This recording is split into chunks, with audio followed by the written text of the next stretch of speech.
I'm Patrick Watson, and I'm an astrologer, and you're watching 12 different types of Aries Rising.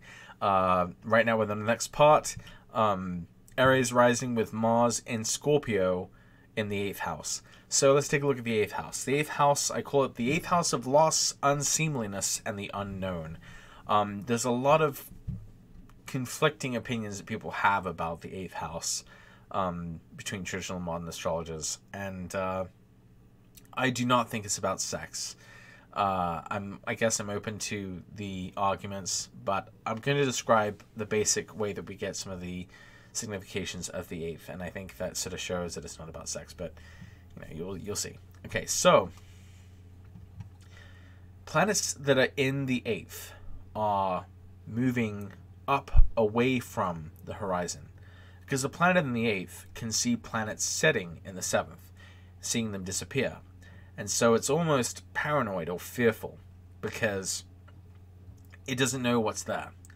It's it's sort of like being in line for a diving board and seeing people dive off the diving board, and being scared about the fact that pretty soon it'll be you jumping off that diving board. So as planets are trying to move away from the western horizon, downward motion, the turn of the Earth's turn is dragging it down towards the horizon. So planet is resisting being dragged down. So it's a place of paranoia, anxiety, and fear. And so what I think about the 8th house is that it's kind of a corrupting place of fear and loss. It's in aversion to the ascendant, which means that it's unseen by the ascendant, and I think by extension it represents things which are unseen or are kind of unknown, and that means like after death. Since it's the sign that will eventually get to the 7th. It represents conditions after death, and after death is unknown, and so that's why I think it has some occult or spiritualist or it contains some kind of notion of like the afterlife, the supernatural, ghosts, that sort of thing, because it's a place that can't be seen by the ascendant, and it also since the 7th is the house of marriage. I also think that since it's the house that follows marriage, obviously the only two things which end a marriage are divorce or death.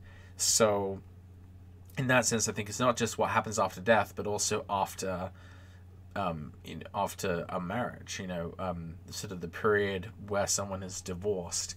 And obviously after you've died, you've lost your life. After you've lost your partner, that's pretty devastating time, and that can be a time of great loss or fear.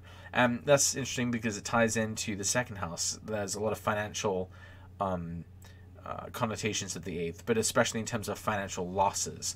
And of course, if you do get divorced, you tend to suffer financially, through alimony payments or just from lawyers' fees and etc. It's kind of a perilous time for money, when you're in that situation of divorce. So the 8th house is house of loss, so all financial losses like taxes, fees, bills, alimony, etc. So a planet which is in the 8th, I would say, is kind of like fearful and anxious and paranoid, and what planets do in the 8th is that they lose. So you'll see a little bit of what I mean by that. So with Aries rising with Mars and Scorpio, I call this position the hunter, the outlaw, and the survivor. So this is to, kind of juxtapose Aries rising in Mars rising in Aries, right? Because that was like the warrior and the firebrand, and it has a sort of more downward connotations. But I think in the 8th house, with Mars and Scorpio in its other sign, it's this other sign of this other side of Mars. It's not this sort of diurnal fiery proud version of Mars, but a more, I guess, sinister and underhanded and dangerous kind of side of Mars. So instead of the warrior, it's the hunter. Instead of the warrior, it's the predator, that kind of thing. So I'd say this is someone who is characterized by their forceful engagement with malevolence in unseen or shady areas of life: crime, corruption, ugliness, divorce, matters surrounding death. If they're not the perpetrators of crimes, they have to be careful not to get infected by what they fight against or surround themselves with. So I think we'll see some good examples of this with my real-world examples. So here we go. So Huntress Thompson, he was born with Aries Rising with Mars and Scorpio 8th, and he was known for his fearlessness, iconoclasm, vicious invective, penetrating insight, insubordination, and violence. He often put himself in kind of dangerous situations in order to do his work. So, for example, he researched the Hells Angels by living among them, and he became famous for writing about them. And when they found out that he was making money by writing about them while living with them, they beat the crap out of him. So, I mean, he he's kind of nuts in some ways for doing that, and also kind of brave. When he was discharged from the military, his commanding officer remarked, "In summary, this airman, although talented, will not be guided by policy. Sometimes his rebel and superior attitude seems to rub off on other airmen and staff members." So we get this, Marsy kind of character, but in a way that isn't distinguished. The military is like an Aries domain, but Mars and Scorpio isn't really. Mars and Scorpio isn't really like that. He has this rebel and superior attitude towards, more Mars and Aries type figures. His phrase, fear and loathing, summarizes some of the themes of Mars in the 8th house. It's not just a word for going on a drug binge. It's a part of Thompson's commentary on kind of distrust and anger that people have towards politicians and law enforcement who are supposed to serve law. So it's kind of an interesting statement on Mars in the 8th in general, that it's kind of it's angry, it's distrustful, it's paranoid, etc. Towards the end of his life, he became somewhat obsessed with weapons and violence, and he became somewhat of a recluse, and he amasses huge artillery, and he eventually committed suicide with a gunshot to the head, and he had elaborate plans for his funeral involving his ashes being shot out of a cannon. So the 8th is after death, so he wanted to go out with a bang.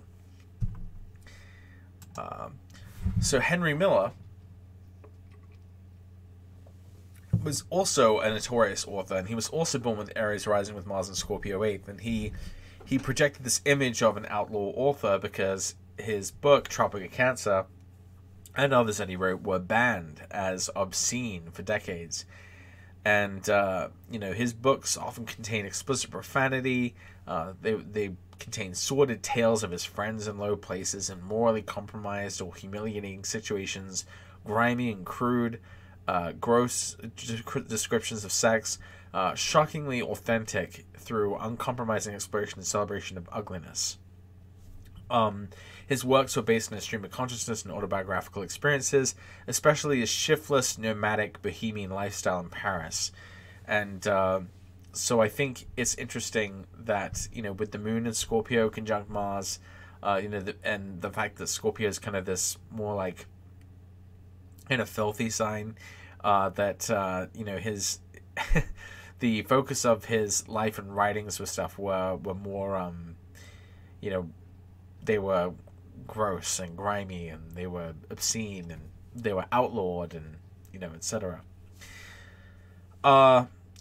Uranus's conjunction to his Mars also kind of figures in there too, because for example, when he was writing the Tropic of Cancer, he said, "I start tomorrow on the Paris book, first person, uncensored, formless, fuck everything." And his books were very unusual because they didn't really follow typical patterns of books and narratives. So he kind of just did whatever he wanted with that. Now, I mentioned that that Huntress Thompson committed suicide. I don't want anyone to think that if you have Mars in the 8th that you have to commit suicide. Henry Miller was suicidal with Mars in the 8th, and he attempted suicide, but he ultimately lived. He decided to live, and he lived to 88 years old. So it's not a death sentence to have Mars in the 8th in Scorpio. However, you might be a killer. So, so Donald Harvey, he's a serial killer. He was born with Aries Rising with Mars retrograde in Scorpio 8th. I think it's really interesting here because obviously the others weren't killers, but this guy has Mars retrograde in the 8th, and it's also square Pluto in the 5th. So, I mean, this is like a really stressed and messed up kind of Mars. Like, this is no ordinary Mars. This is a really, really bright Mars, and a really kind of challenged and like high-powered kind of Mars. And that's what he did, is he killed dozens of hospital patients through his role as a nurse. What's really eerie about this example is that he has the Sun, Mercury, Venus, and Jupiter in the first house. And he, a lot of people said he was very charming, and he was very nice and pleasant, and he was able to project kind of those qualities. But like who he actually was, what he was actually doing, was much better described by Mars in Scorpio in the 8th retrograde, square Pluto. So it kind of gives you an idea of the difference between planets which are in the first house versus planets which rule the first house. Because the first house seems to be more of an element of performance or projection versus like what someone is actually like, the planet that rules.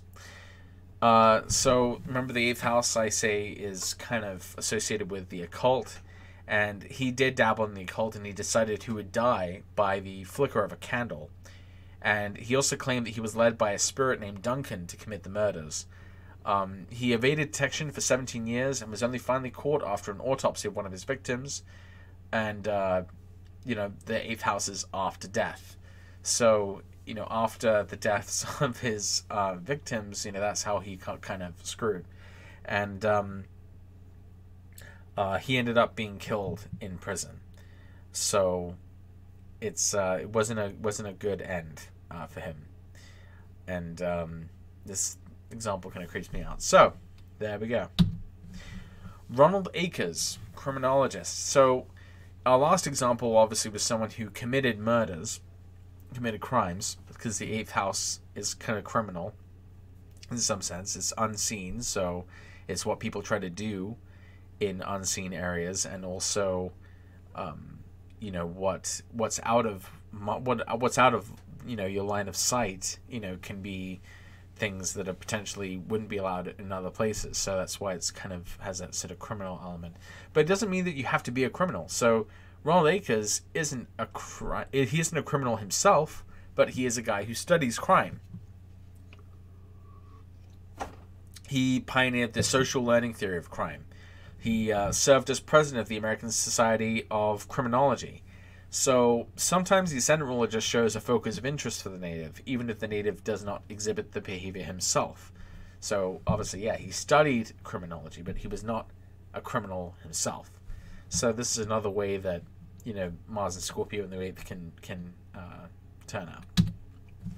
This is a really interesting example because this guy obviously is not killing anyone, at least as far as we know, right? But Broca, he's a writer, a researcher, a podcaster. He has Aries Rising with Mars and Scorpio 8th, and he's had a lifelong fascination with obituaries. And he has this popular podcast called Mobituaries, which focuses on giving dead people proper send-offs.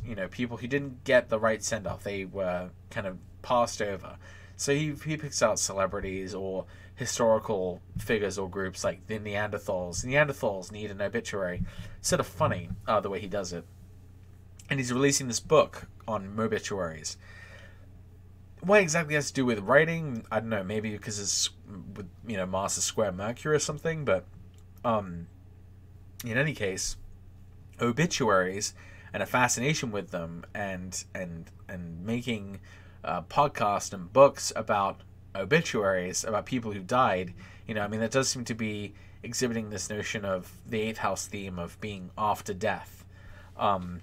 It's after you die that you get an obituary. So I thought that was an interesting example. I don't know much else about him personally, but even just this much gives us a funny impression of this placement. John Paul Stevens is a Supreme Court judge. He was born with Aries Rising, with Mars and Scorpio 8th. And he has Mercury and Venus in the first house, Jupiter, Neptune, trine the ascendant. He does not appear to be a Mars and Scorpio type at first glance, right? He's a nerdy guy in a bow tie who got nominated to the Supreme Court. Like, this is not a Mars person. But he was an expert antitrust prosecutor, and he formed a firm specifically for antitrust law before becoming a judge. So what do? Well, they essentially... he very strongly believes in maintaining competition between companies for the benefit of consumers. So he essentially was like a cop. He was a prosecutor, a cop looking to bust companies on anti-competitive practices. So he'd have to make them pay out or merge or what have you. So he was scary if you were looking to make a merger between two huge companies, because, he was the guy who was going to come after you. He was the guy who was trying to preserve competition itself. So, he was not violent as far as we know of, but it's interesting, given the financial associations of the 8th, that a way he distinguished himself was through being an effective prosecutor of companies that were trying to, become too big or too powerful. So, that concludes the end of that section. Next, we'll be looking at Aries Rising with Mars in Sagittarius 9th.